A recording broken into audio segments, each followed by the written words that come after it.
Quand on déguste un bon vin, un whisky, on sent parfois ces notes de vanille, de caramel, d'épices.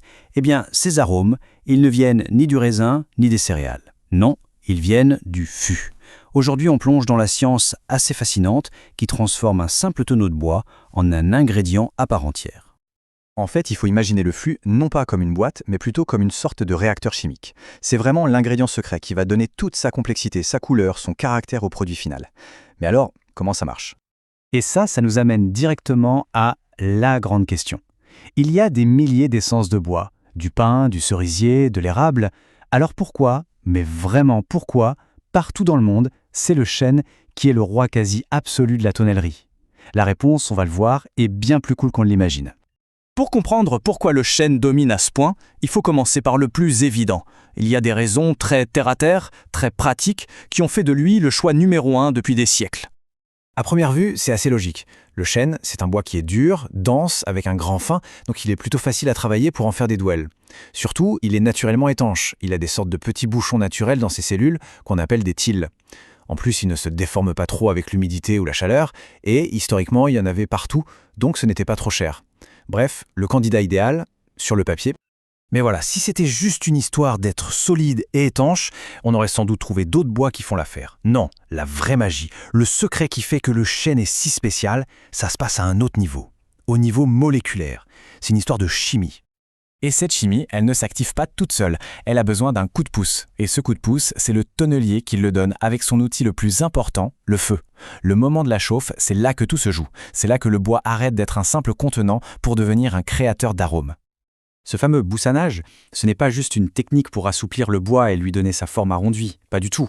En fait, la chaleur intense, elle va déclencher une pyrolyse. En gros, elle va décomposer les grosses molécules du bois, un peu comme une cuisson très lente qui révèle toutes les saveurs. Le feu, c'est ce qui révèle la chimie du chêne. Du coup, ça pose une question essentielle pour les producteurs. Qu'est-ce qui a le plus d'impact au final ?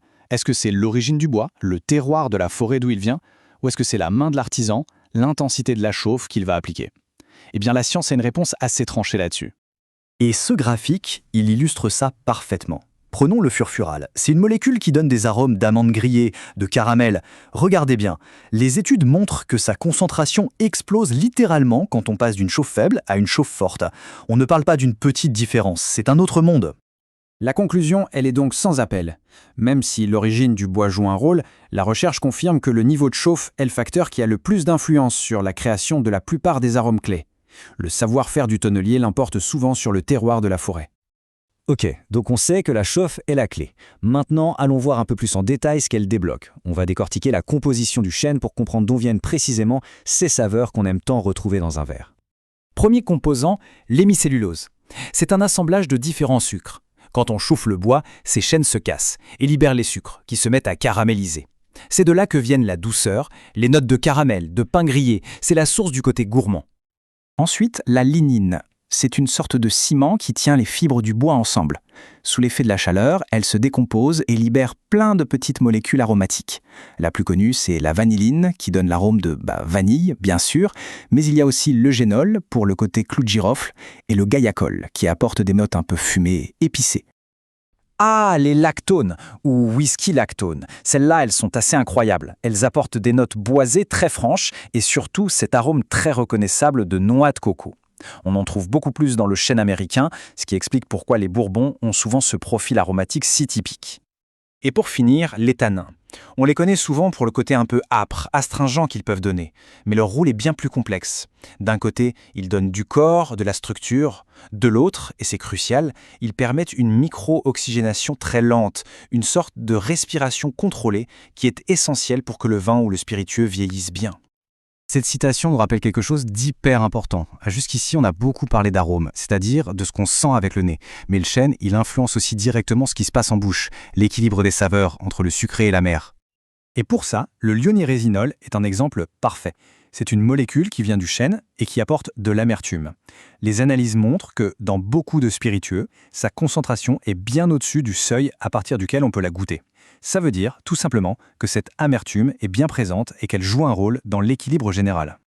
Donc, Ce qu'il faut vraiment retenir, c'est que l'apport du chêne est total. Il ne fait pas que parfumer, il structure, il colore et il construit un véritable équilibre en bouche en jouant à la fois sur le sucré avec les sucres de l'hémicellulose et sur l'amer avec des composés comme celui qu'on vient de voir.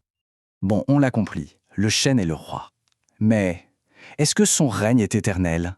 Aujourd'hui, l'industrie commence à regarder ailleurs, à tester d'autres bois, à la recherche de nouvelles sensations. C'est un nouveau terrain de jeu qui s'ouvre. Des distillateurs, surtout en Irlande ou au Japon, se mettent à expérimenter avec toute une nouvelle gamme de bois. De l'acacia, du cerisier, du mûrier. C'est un peu comme si on donnait de toutes nouvelles couleurs à un peintre. Ça ouvre la porte à des profils aromatiques complètement inédits. Sauf que cette innovation, elle se heurte à pas mal de murs. Déjà, beaucoup de ces bois sont très chers ou difficiles à transformer en tonneaux étanches. Certains, comme le pin, ont trop de résine. Ensuite, il y a les lois. Un whisky ne peut pas s'appeler Bourbon s'il n'a pas vieilli en fût de chêne neuf. Et bien sûr, il y a la question écologique pour les bois plus rares. Ce qui nous laisse avec cette question en suspens. Le chêne a prouvé sa valeur, c'est un fait. Mais dans un monde où on est toujours en quête de nouveautés, les traditions peuvent être bousculées.